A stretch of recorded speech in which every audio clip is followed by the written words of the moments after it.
शाम का वक्त था और मैं किचन में चाय बना रही थी। दिन भर बहुत थक गई थी, तो सोचा काम की उलझनों से थोड़ा सा वक्त निकाल के थोड़ा सा चाय का मजा ले लूं। तभी पीछे से मेरे पति राघव की आवाज आई, कुछ तेज, कुछ चिड़ी हुई। तुमने फिर वही किया ना? मैं पल भर को डर गई। उसकी आवाज में कुछ ऐसा था जो मुझे खटक रहा था। मैंने पलटकर देखा और बोला, क्या किया मैंने? वो थोड़ा गुस्से में दिख रहा था। तुम हमेशा अपनी मर्जी करती हो, कभी भी मेरी बात नहीं सुनती। अब मुझे भी इरिटेशन होने लगी। ये अचानक से क्या हो गया? मैंने खुद को शांत रखने की पूरी कोशिश की और पूछा, अब क्या हुआ? मैंने ऐसा क्या कर दिया? उसकी आईब्रोज थोड़ी सी सिकुड़ी और वो थोड़ा सा ऊंची आवाज में बोला, मैंने कहा था ना कि मुझे आज इंपॉर्टेंट मीटिंग है और मुझे अर्ली डिनर चाहिए था, लेकिन तुमने फिर वही लेट डिनर बनाया। मुझे अब समझ में आ गया था कि मुद्दा क्या है, लेकिन फिर भी गुस्सा आ रहा था। तुमने मुझे लास्ट मिनट पर बताया था, मैंने सब कुछ इतनी जल्दी मैनेज कैसे कर लूं? तुम हमेशा अचानक सब कुछ सडनली मांगते हो। वो थोड़ी देर तो चुप रहा, फिर बिना कुछ बोले कमरे से बाहर चला गया। उस वक्त मुझे समझ में नहीं आया कि इतनी छोटी सी बात पर इतना रिएक्ट करने की क्या जरूरत है। उसकी नाराजगी के पीछे शायद कुछ और बात होगी, पर मैं भी अपनी जगह सही थी। ऐसे अचानक डिमांड करना और फिर गुस्सा करना कहाँ से ठीक है? हम दोनों ने उस रात बिना बोले खाना खाया। उसकी आंखों में कुछ तो अजीब था, जैसे वो कुछ छुपा रहा हो। हर बार जब मैं उसकी ओर देखती, वो नजरें चुराने की कोशिश करता। उसकी बेचैनी साफ दिख रही थी, पर वो मुझे बताने से बच रहा था। डिनर खत्म होने के बाद वो अचानक मेरे सामने आकर खड़ा हो गया। उसकी आवाज में अब गुस्सा नहीं, बल्कि एक सीरियसनेस थी। उसने कहा, I need to tell you something. मेरे अंदर बेचैनी बढ़ने लगी। क्या हुआ? मैंने घबराते हुए पूछा। वो थोड़ा सा हेजिटेट किया, फिर बोला, मैंने आज एक बड़ा डिसीजन लिया है। मेरी हार्ट बीट तेज हो गई। मुझे महसूस हो गया कि कोई तो सीरियस बात है, लेकिन ये नहीं पता था कि इतनी सीरियस होगी। उसने धीरे से बोला, मैंने अपनी जॉब छोड़ दी है। मेरे कानों से तो धुआं ही निकल गया। क्या? तुमने नौकरी छोड़ दी और मुझे बताया भी नहीं? वो थोड़ी देर तक चुप रहा, फिर उसकी आवाज थोड़ी धीमी हो गई, क्योंकि मैं अब इस नौकरी से तंग आ चुका हूँ। रोज वही रूटीन, वही काम, कोई एक्साइटमेंट ही नहीं।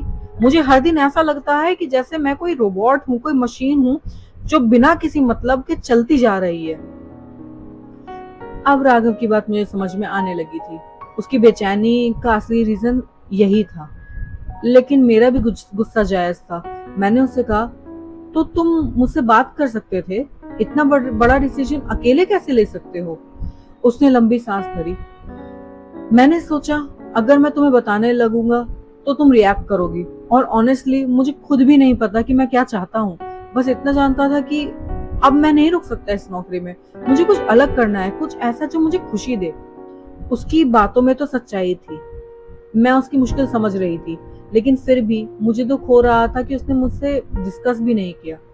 तो मुझसे डिस्कस कर सकते थे, हम मिलकर कोई ना कोई सोल्यूशन तो जरूर निकाल लेते। अच्छा, अब क्या प्लान है तुम्हारा? वो थोड़ी देर के लिए चुप रहा, फिर हल्की सी मुस्कान के साथ बोला, ऑनेस्टली सच बताऊं, कोई प्लान नहीं है। बस इतना पता है कि अब मैं वो करूंगा जो मेरे दिल के करीब हो, जो मुझे खुशी देगा। उसकी ये बात सुनकर मेरा गुस्सा थोड़ा कम हुआ, लेकिन मुझे फिर भी चिंता थी। मैंने उसकी आंखों में आंखें डालकर कहा, ठीक है, हम मिलकर कुछ सोचेंगे, लेकिन आगे से कोई भी डिसीजन तुम मुझसे पूछे बिना नहीं लोगे। वो धीरे से मुस्कुराया और बोला, प्रॉमिस। उस रात हम दोनों ने एक नई शुरुआत की। उसकी नौकरी छोड़ने का डिसीजन हमारे लाइफ में कोई तो बहुत बड़ा चेंज लाने वाला था, लेकिन एक बात साफ थी, हम इस सफर में अकेले नहीं थे। अगले कुछ दिनों में उसे एक नए रूप में देखा। वो अब पहले से ज्यादा रिलैक्स और थॉटफुल लगने लगा। कभी कभी किचन में आकर मेरी मदद करने लगा और हम साथ में खाना बनाते थे। एक दिन जब मैं किचन में कुछ बना रही थी, उसने आकर कहा, तुम जानती हो, मैं सोच रहा था शायद मुझे कुकिंग में कुछ करना चाहिए। मैंने उसकी तरफ देखा, मैं थोड़ी सी हैरान हुई, पर फिर मैंने उसकी आंखों में एक नई चमक देखी। सच में कुकिंग में इंटरेस्ट है तुम्हें? ये कब हुआ? उसने हंसते हुए कहा, जब तुम्हारे साथ खाना बनाना शुरू किया, I actually started enjoying it and I think I am good at it. मैं मुस्कुराई। मुझे लगा कि शायद ये कोई नई शुरुआत का रास्ता है। मैंने कहा, तो फिर क्यों नहीं, तुम कुकिंग को एक ट्राई दे सकते हो, ये ट्रेंड में भी है। वो खुश हुआ और उस दिन हमने एक नए सफर की शुरुआत की, सिर्फ हमारे रिश्ते के लिए ही नहीं बल्कि हमारे नए पैशन के लिए भी। धीरे धीरे उसने कुकिंग को सीरियसली लेना शुरू कर दिया। वो नए रेसिपीज ट्राई करने लगा और मैं उसकी एक्सपेरिमेंट में उसकी मदद करने लगी। अब हमारी इवनिंग्स पहले जैसी नहीं होती थी। अब वो सिर्फ काम से थका हुआ घर लौटने वाला इंसान नहीं था, अब वो एक ऐसा इंसान था जिसने खुद के नए तरीके को तलाशा था। और इस सफर में हमने भी अपने रिश्ते को एक नए सिरे से समझा, महसूस किया।